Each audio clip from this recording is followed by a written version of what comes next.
عن ذكره الغافلون. اللهم صل وسلم على سيدنا محمد مفتاح باب رحمة الله عدد ما في علم الله، صلاة وسلاما دائمين بدام ملك الله وعلى آله وصحبه ومن والاه، ولا حول ولا قوة إلا بالله. رب اشرح لي صدري ويسر لي أمري واحلل عقدة من لساني يفقه قولي وسدد لساني واهد قلبي بحق سيدنا ومولانا محمد صلى الله عليه وعلى آله وسلم. أما بعد. Hadratul Karamin, para habaib, para asatidzah, para orang tua. Sebuah hadiah Allah memiliki malaikat sayyarah. Malaikat sayyarah kalau kita arti apa? Mobil. Kok malaikat mobil? Itu malaikat hobinya keliling di bumi Allah Subhanahu wa taala, mencari apa? Mencari perkumpulan orang-orang yang sedang mengingat Allah Subhanahu wa taala.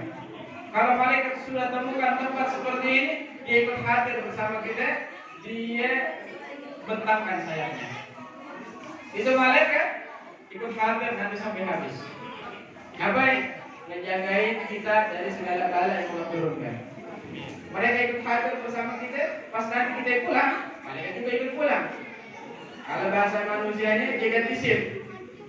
Nanti di langit bertemu dengan Allah Subhanahu wa taala. Sebenarnya Allah tahu apa yang dilakukan hambanya, tapi Allah mau ajarin kita sebuah cerita, mau ajarin kita sebuah hikmah, sebuah pelajaran. Allah tanya kepada malaikat sayyarah tersebut, "Wahai malaikat, kau dari mana?" Jawab malaikat tersebut, "Ya Allah, saya dari hamba-hamba yang saleh." Di kitab malam ini disebut Allah malaikat hamba-hamba yang saleh. Allah katakan, "Emangnya hamba-hamba yang saleh daripada ngapain?" Ya Allah, mereka berkumpul mengingatmu. Mereka membaca tasbih, membaca tahlil, membaca tahmid, ya, mengakukan nama Allah Subhanahu wa taala. Berkumpul mengingat Allah Subhanahu wa taala. Kata Allah, emangnya mereka bisa melihat aku? Tidak ya Allah. Gimana? Umpama orang mana nih? Orang kaca. Orang sini dia kumpul kalau melihat Allah. Kata malaikat, mereka bakal lebih rajin lagi. Kalau Allah Subhanahu wa taala memperlihatkan bentuknya kepada manusia tersebut. Terus kata Allah Subhanahu wa taala, apa yang mereka inginkan? Ya Rabb, mereka yang berkumpul, mereka menginginkan surga. Masuk surga ya Rabb. Memang mereka bisa melihat surga? Tidak ya Rabb. Bagaimana kalau seluruh bisa melihat surga? Maka mereka bakal lebih rajin lagi berkumpul mengingatmu ya Allah. Terus Allah katakan, mereka itu apa yang mereka takuti? Kata malaikat, mereka ya Allah yang mereka takuti masuk api neraka ya Allah. Emangnya mereka bisa melihat neraka? Tidak ya Allah. Gimana kalau seumpama mereka bisa melihat neraka? Oh, mereka bakal tinggalin maksiat, hobi mereka berkumpul mengingat Allah Subhanahu wa taala. Akhirnya Allah firmankan kepada para malaikatnya, kata Allah Subhanahu wa taala, "Saksikanlah wahai para malaikatku, sungguhnya aku telah mengampuni dosa mereka." Amin ya Allah. Dan keburukan mereka akan aku rubah menjadi sebuah kebaikan. Amin. Dan doa-doa mereka akan aku kabulkan. Amin. Alhamdulillah. Kumpul sekarang di tempat ini Allah kasih 3 manfaat untuk kita. Apa? Yang pertama, dosa kita diampuni. Punya dosa punya? Ya. Banyak apa dikit? Ya. Banyakkan dosa apa banyak utang? Dosa. Dosa kita banyak ya? Punya dosa? Insya Allah kita pulang dari tempat ini dosa kita diampuni oleh Allah. Kata Allah Subhanahu wa taala yang kedua, dia punya dosa dihapus sama Allah, dijadikan pahala. Dan doa-doa kita bakal dikabul oleh Allah Subhanahu wa taala. Dia pintu langit sedang dibuka oleh Allah. Ayo yang punya hajat dunia, hajat akhirat, yang gak nikah, ayo doa. Ini malam doa kepada Allah Subhanahu wa taala. Yang punya anaknya nakal, punya istrinya kurang ajar, yang lakinya galak, segala macam. Doa selagi kita di tempat ini bakal dikabul oleh Allah Subhanahu wa taala. Terus malaikat protes. Ketika Allah ampunkan dosa-dosa orang yang berkumpul, ingat Allah, malaikat protes. Ya Allah, ada fulan dia hadir maulid, hadir tempat mereka, bukan mau berzikir, bukan mau mengingat Allah Subhanahu wa taala. Niatnya apa? Cari buah-buahan gratis, cari makan gratis. Mungkin neng-neng, abang-abangnya ganteng hadir, ya kan lihat. Niatnya bukan semata-mata karena Allah Subhanahu wa taala. Apa kata Allah Subhanahu wa taala? Humul la yashqa bihim jalisuhum. Mereka kau yang duduk bersama mereka gak bakal sial. Walaupun niatnya bukan karena Allah Subhanahu wa taala datang ke malam ini, tetap diberikan oleh Allah Subhanahu wa taala apa yang diberikan untuk orang-orang yang datang kepada Allah Subhanahu wa taala. Alhamdulillah. Jadi sering-sering ya, kalau ada majlis zikir, majlis maulid, majlis pengajian, majlis yang di dalamnya mengingatkan kita Allah Subhanahu wa taala, hadir. Dan yang nanti kita pulang nih selesai. Ada suara malaikat. Berhubung kuping kita budek, banyak dosa, gak bisa dengar suara malaikat. Kata malaikat, "Gumu maghfuran lakum wa qad qutilat sayiatikum hasanah." Kata malaikat, ayo bangun pulang kalian. Dosa-dosa kalian telah diampuni oleh Allah Subhanahu wa taala. Dan keburukan kalian telah dirubah menjadi sebuah kebaikan dari Allah Subhanahu wa taala. Dan kita hadir sekarang ini sedang memperingati hari kelahiran Nabi Muhammad sallallahu alaihi wasallam. Nabi Muhammad lahir hari apa? Hari Senin tanggal tahun berapa? Siapa tahun gajah? Tahun berapa? 9, 10 atau berapa gitu. Kenapa kok Nabi dinamakan tahunnya tahun gajah? Apa enggak tahun kelawar, tahun kecebong? Hah? Kenapa dinamakan tahun gajah? Karena orang-orang terdahulu mereka itu belum punya tanggalan. Ya tanggal itu dibuat di zaman Sayyidina Umar bin Khattab radhiyallahu taala. Ya zaman dulu itu kalau mau mengingatkan sesuatu maka dilihat pada tahun tersebut ada kejadian apa. Ketika Nabi Shallallahu Alaihi Wasallam sebelum dilahirkan, kala itu ada rombongan gajah. Pasukannya Abraha mau ngapain? Mau menghancurkan Ka'bah. Habis itu Allah Subhanahu Wa Taala diazab oleh Allah Subhanahu Wa Taala, makanya dinamakan tahun gajah. Nabi Muhammad, Nabi yang seakan-akan, bahkan manusia yang seakan-akan diciptakan atas kemauannya. Manusia yang tidak ada cacatnya, manusia yang tidak ada aibnya, manusia yang sempurna. Yang mana sahabat radhiyallahu anhum ajma'in, mereka ketika melihat wajah Nabi Muhammad, habis itu mereka melihat rembulan yang sedang bercahaya begitu terang benderang, kata mereka sungguh wajah Nabi Muhammad lebih bercahaya. Nabi Muhammad sallallahu alaihi wasallam dilahirkan menjelang waktu fajar, menjelang waktu subuh. Nabi Muhammad bidani siapa? Waktu Nabi Muhammad mau lahir, bidani siapa bidani? Yang hadir bersama Nabi Muhammad Siti Maryam, Siti Asia, istrinya Fir'aun beriman kepada Allah, para bidadari. Kalau kita berbun beranak. Dan Nabi Muhammad bidannya para bidadari. Nabi Muhammad ketika dia lahirkan, maaf, bukan dari kemaluan ibunya. Nabi Muhammad itu lahir di atas kemaluan ibunya dan di bawah pusat. Mungkin kalau zaman sekarang bahasa saya sesar. Tapi nggak ada alatnya bu, nggak ada operasi. Nabi Muhammad ketika lahir tidak ada darah sedikit pun, tidak ada cairan sedikit pun. Dalam keadaan wangi. Nabi Muhammad matanya sudah memakai sifat mata celak. Pusatnya sudah dalam keadaan dipotong. Kata orang Betawi sudah kagak podong lagi. Ya. Dan ketika beliau dilahirkan, beliau dalam keadaan sujud kepada Allah Subhanahu wa taala. Tangan yang mengisyaratkan kalimat la ilaha illallah, tiada Tuhan selain Allah. Nabi Muhammad ketika dilahirkan, api yang 1000 tahun di Persia, 1000 tahun tidak pernah padam. 1000 tahun tidak pernah padam, disiram pakai apapun itu api tidak pernah padam. Tapi ketika Nabi Muhammad dilahirkan, padam sedemikian.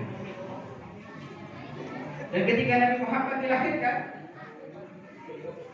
patung-patung berhala Allah hancurkan.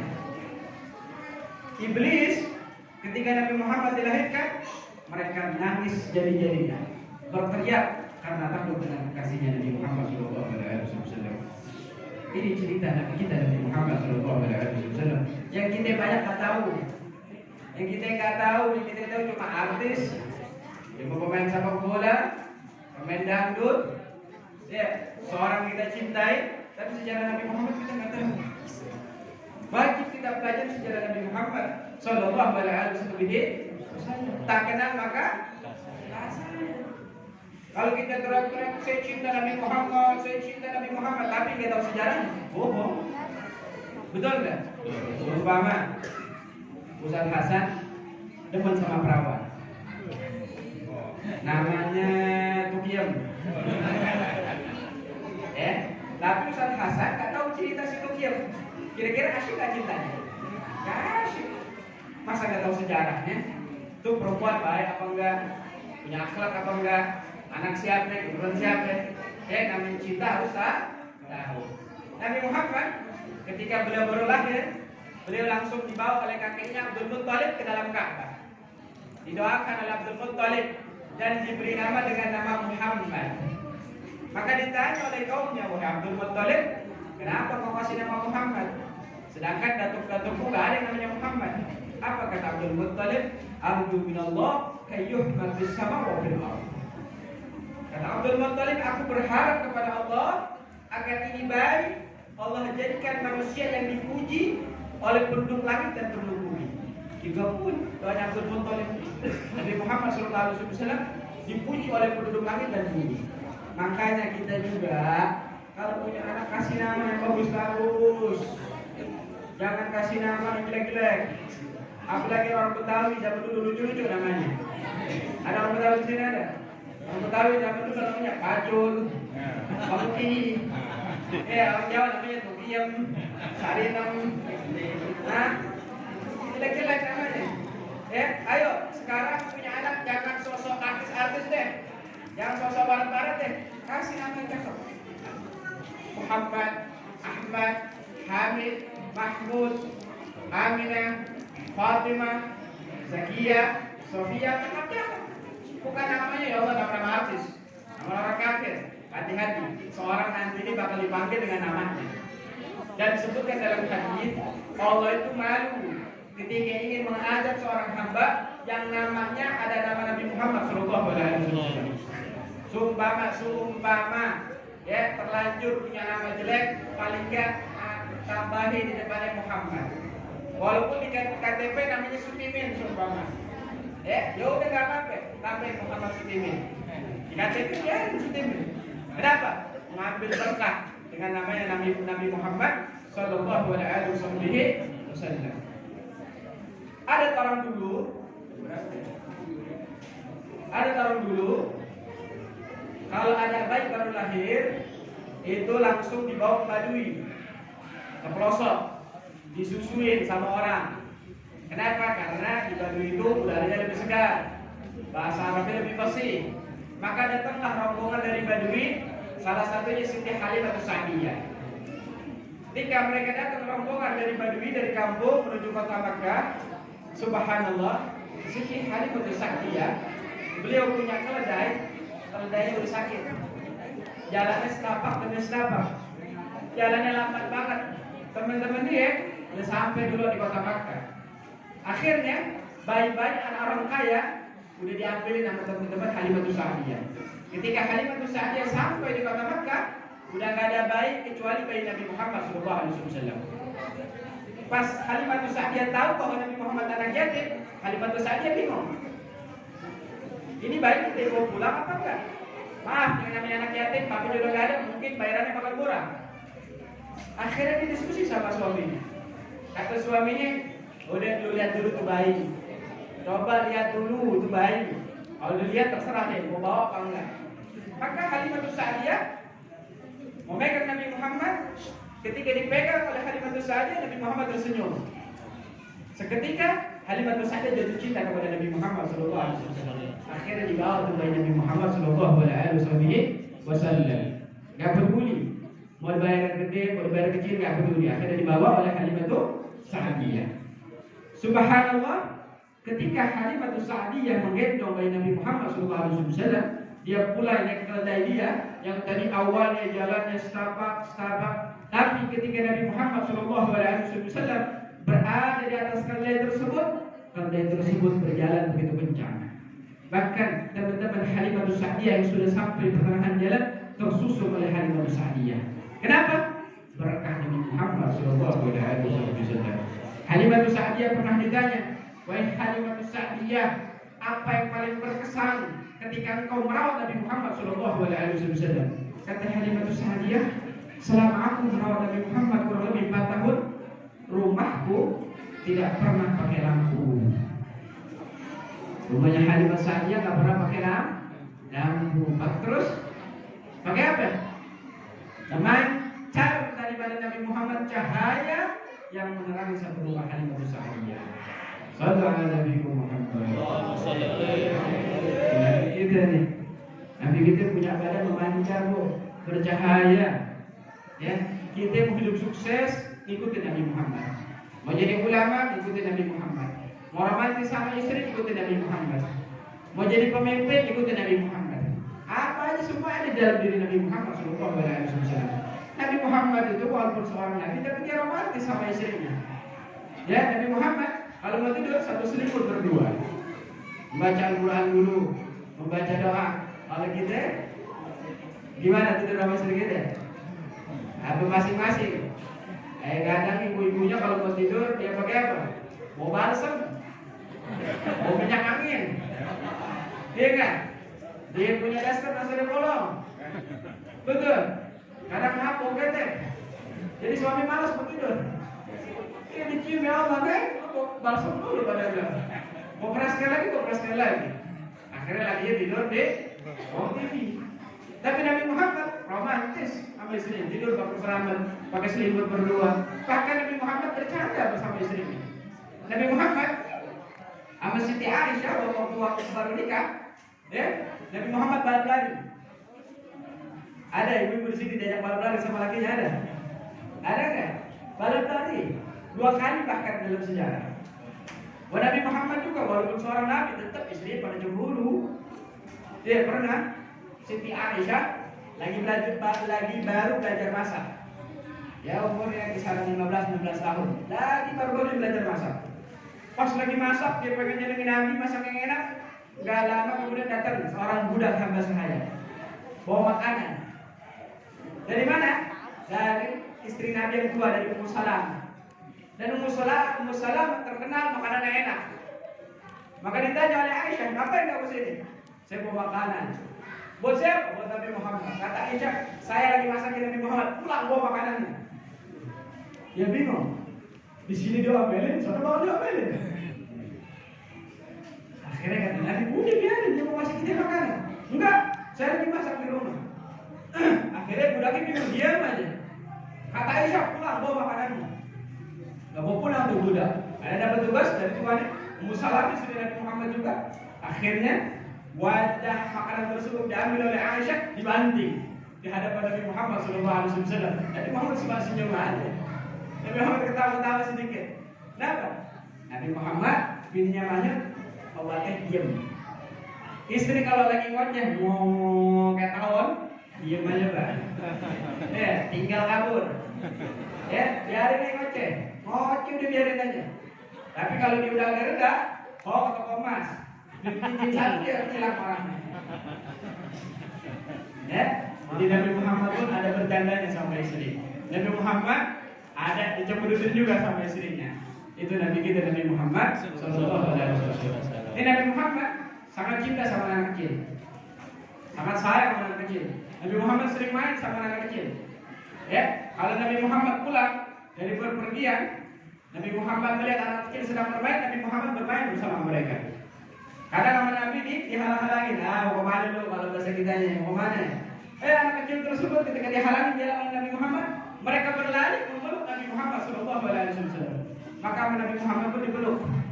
Bukan kayak kita gedek sama anak kecil. Anak bocah jalan lagi main jalan kita langsung, jangan jalan lo. Kata Nabi Muhammad enggak. Dipeluk sama Nabi Muhammad SAW. Dipeluk satu persatu. Dan Nabi Muhammad katakan, sungguh demi Allah, aku cinta kepada kalian. Itu apa Nabi Muhammad usap kepalanya didoain. Nah ini anak-anak kecil yang paling bisa sama Nabi Muhammad SAW. memiliki wangi harum semerbak. Berapa hari? 2 minggu sampai 3 minggu. Palanya diginiin sama Nabi Muhammad, harum semerbak. Bahkan ada sahabat jarang mandi, Bu. Istrinya 4 lagi. Istrinya tiap hari make up. Tapi suami jarang mandi tapi wangi. Ada nggak di sini bapak jarang mandi tapi wangi? Ada nggak? Kadang habis mandi tuh kita ada bau lagi. Itu sahabat jarang mandi tapi wangi. Istrinya sampai cemburu, Bang, apa beli parfum di mana sih? Tunjukin dong, saya mau beli. Makanya suami bercerita, dulu waktu saya kecil saya sakit. Pas saya sakit luka badannya. Mungkin kalau bahasa saya itu sakit kancah mungkin. Maka dibawa oleh ibunya kepada Nabi Muhammad, minta doa Nabi Muhammad SAW. Nabi Muhammad melihat gak tega nih anak, badan banyak luka, kata Nabi Muhammad, luka badannya. Diambil ludahnya Nabi Muhammad, diusapin ke seluruh badannya. Subhanallah, Allah berikan kesembuhan. Nah itu ludahnya Nabi Muhammad mengeluarkan wangi semerbak, wangi begitu harum. Dan kala Nabi Muhammad meludah di badan anak kecil tersebut sampai dia mati, wanginya Nabi Muhammad tidak hilang. Wanginya Nabi Muhammad kekal. Nabi Muhammad itu kalau lewat di sebuah jalan, sahabat tahu Nabi Muhammad habis lewat di sini. Wanginya nggak pernah hilang. Nabi Muhammad kalau berbicara mengeluarkan wangi semerbak. Nabi Muhammad kalau berbicara seakan-akan permata jatuh dari mulutnya. Nabi Muhammad keringatnya wangi, minyak wangi, bahkan lebih wangi daripada minyak wangi. Ummu Sulaim, ibunya Anas bin Malik, kala itu Nabi Muhammad SAW sedang tidur. Nabi Muhammad keringetan, diperas keringetan Nabi Muhammad dimasukin ke dalam botol. Ditanya oleh Ummu Sulaim, Nabi Muhammad tanya kepada Ummu Sulaim, apa yang kau lakukan? Kata Ummu Sulaim, kami jadikan ini keringat ya Rasulullah untuk kami campur untuk minyak-minyak wangi kami. Kenapa? Biar minyak wangi kami lebih memiliki harum yang semerbak. Keringatnya Nabi Muhammad SAW. Kalau keringat kita, kalau keringat Nabi buat jadi far. Kalau kita yang pakai far itu buat keringat terbalik, pokoknya jauh. Makanya ayo tanam di hati kita cinta sama Nabi Muhammad. Cinta sama Nabi. Orang yang dekat sama Nabi Muhammad, yang selalu bersolat sama Nabi Muhammad, apalagi matanya bisa mimpi Nabi Muhammad, demi Allah hidup gak bakal sengsara. Demi Allah gak bakal sengsara hidupnya kalau dia bisa mimpi Nabi Muhammad SAW. Dan kita semuanya berhak untuk mimpi Nabi Muhammad. Mimpi Nabi Muhammad bukan hanya untuk para ulama, bukan untuk hanya untuk para kiai, para habaib, tidak.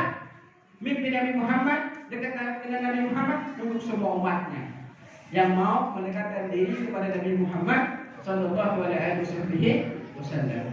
Nabi Muhammad semuanya mempunyai kemuliaan. Nabi Muhammad, dahsyat. Pokoknya kalau kita udah belajar cinta sama Nabi Muhammad, insya Allah setiap apapun dalam kehidupan kita bakal duduk oleh Nabi Muhammad Sallallahu Alaihi Wasallam. Orang sini pengen profil Nabi Muhammad ya? Punya nomor Nabi Muhammad punya? Hasan punya? WhatsApp Nabi Muhammad punya? Ada punya nomor WhatsApp Nabi Muhammad kan? Kalau yang punya saya kasih sepeda nih. Pengen? Telepon Nabi Muhammad pengen? Habib Ali bin Muhammad Al-Habsyi katakan dalam kitab Maulid beliau, salatan yattasilu biha ruhul musalli alaihi bih. Sebuah salawat yang ketika dibaca oleh seorang menyambungkan ruhnya si pembaca kepada ruhnya Nabi Muhammad. Kalau ada seorang hamba dia baca salawat sama Nabi, maka dia punya koneksi. Sinyal dia sama sinyal Nabi Muhammad nyambung. Tapi jangan khayal baru salawat 100, 200, 300 sampai 1000 pengen mimpi Nabi.